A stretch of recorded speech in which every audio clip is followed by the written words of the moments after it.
Hey guys, Heath here, Shepherd's Forge.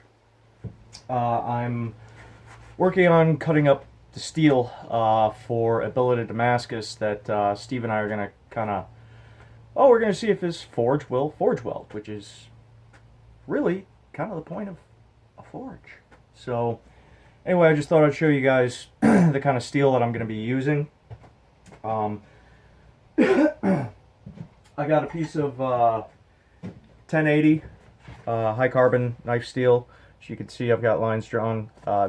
This is going to be the size of the bill. It's going to be, well, I don't have an exact measurement for you, but I'm going to be using 2 chunks of this, and I cut up a piece of like circular saw blade, which is carbon steel. I don't know what content of carbon, but I cut up a bunch of these, and then I ground off all the teeth from a farrier's file, and I'm going to cut these up into 3 pieces to go in the chunk. What I'm going to be using for my 15N20 is, like I've shown you guys before, I got a ton of this bandsaw blade, and as you can see, it's pretty wide. This is actually what we use at work.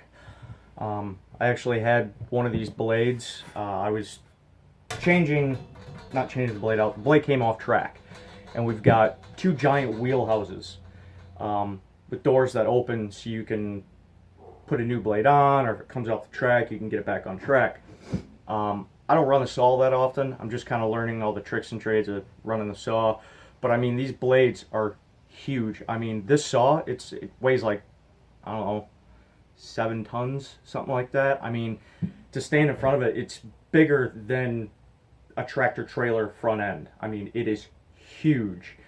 So I opened up the wheelhouse. I loosened the tension on the wheel, opened up the doors, and then loosened the tension all the way, and that blade came off and smacked me right in the side of the head.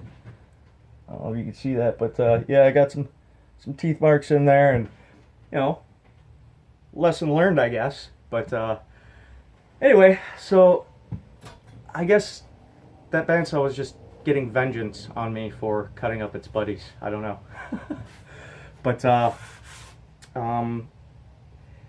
gauged by the thickness of these blades and the thickness of what I'm using, obviously the farrier's rasp is going to be the thickest chunk I have. I don't know, we might double these up in the stack. Again, I'm just playing. I don't really, it's going to be a big thick stack, but we're going to be using the power hammer to kind of manipulate it. I'm not going to do any of the stuff I normally do when I make this by hand, like ladder patterns. You cut grooves into it and then pound it flat to get those other layers to come up. Same thing with raindrop Damascus. You just drill a bunch of holes in it, pound it flat, get those layers to come up through.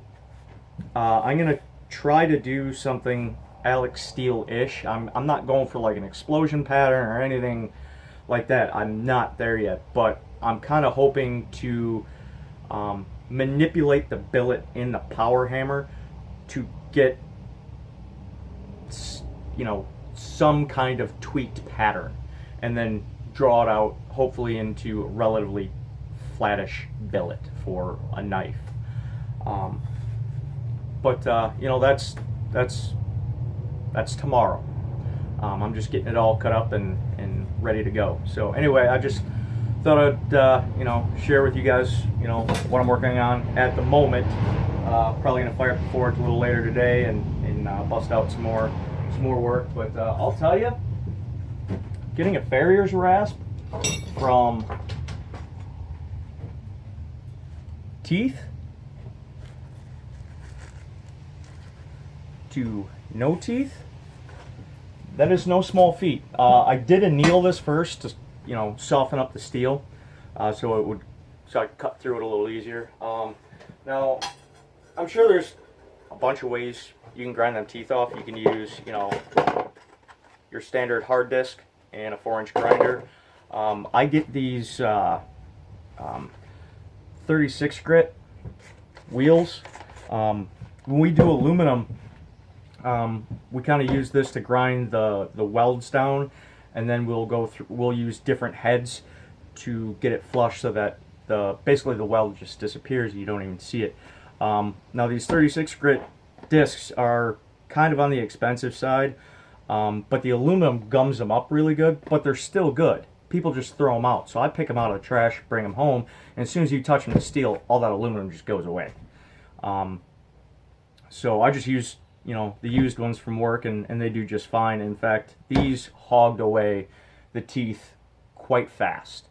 So anyway, I just want to tell you, that's how I did it. And of course I was wearing safety glasses and one of these while I was cutting up all the steel to make my square billets and whatnot. But anyway, I got to get back to finish cutting these up and cutting up the bandsaw blades.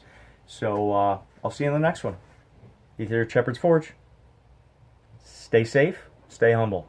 Bye.